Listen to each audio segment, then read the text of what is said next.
বাংলার মাটি আর মানুষের ইতিহাসে কিছু স্থাপনা থাকে যেগুলো কালের সাক্ষী হয়ে দাঁড়িয়ে থাকে শতাব্দীর পর শতাব্দী।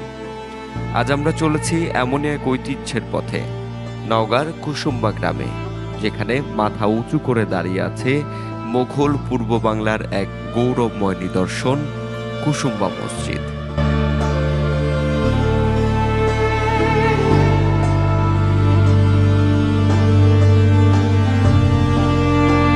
1558 থেকে 1565 খ্রিস্টাব্দ শেরশাহ সুরি বংশের শাসনামলে নির্মিত এই মসজিদটি কালা রোশন মসজিদ নামেও বেশ পরিচিত। দৃষ্টিনন্দন পাথরের কারুকাজ মসজিদের গায়ে অক্ষয় ইতিহাসের ছাপ রেখে গিয়েছে। এই মসজিদ নির্মাণ করেছিলেন সুর বংশের একজন আফগান শাসক, রাজমহলের শাসক সুলতান গিয়াস উদ্দিন বাহাদুর শাহের শাসনামলে।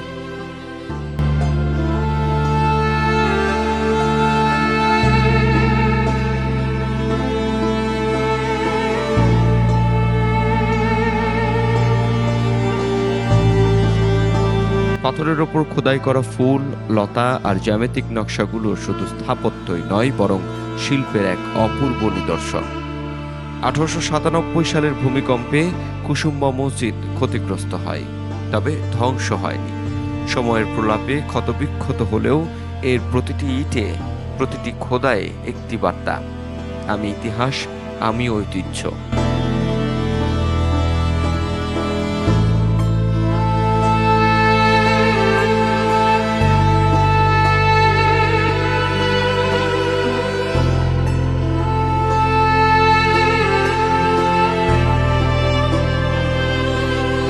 প্রথম দেখায় হয়তো মনে হবে এটি কোনো রাজপ্রাসাদ, কিন্তু একটুখানি থেমে নিঃশ্বাস নিয়ে আপনি বুঝতে পারবেন এটা শুধু স্থাপত্যই নয়, এটি একটি অনুভব।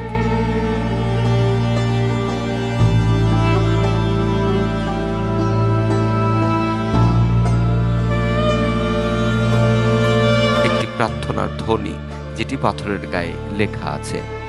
কুসুম্বা মসজিদ শুধু ইতিহাসের দলিল নয়, এটি একটি জীবন্ত পরিবেশ। এখানে এখনো ভোরের আজানে ঘুম ভাঙে, শুক্রবারে লোক জড়ো হয় নামাজে, আর শিশুরা দৌড়ে বেড়ায় এর পবিত্র আঙ্গিনায়।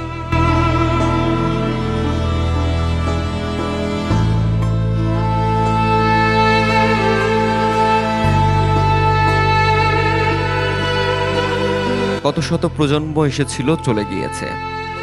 এই দেয়ালগুলোর সামনে দাঁড়িয়ে তারা চোখ বন্ধ করে প্রার্থনা করেছিল, হয়তো কোনো দুঃখ লুকিয়ে রেখেছিল বা ভবিষ্যতের জন্য আশীর্বাদ চেয়েছিল। সেই প্রার্থনার প্রতিধ্বনি আজও এখনো শোনা যায়, যদি আপনি মন খুলে তা শুনতে চান।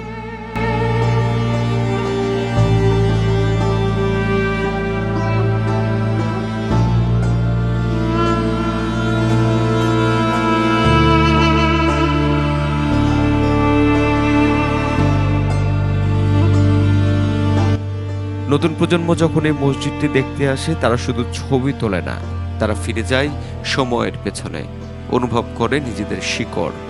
এটাই তো আসল সংরক্ষণ, মনে রাখার মাঝেই ইতিহাস বেঁচে থাকে। আমরা যখন আমাদের ইতিহাস জানি, আমাদের পরিচয়কে জানতে পারি।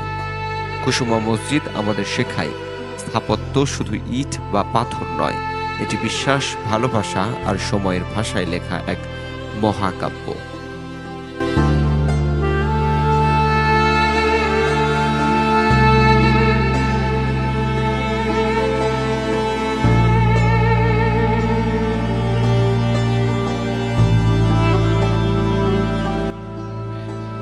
উত্তরভূমি ডেস্ক, রাজশাহী।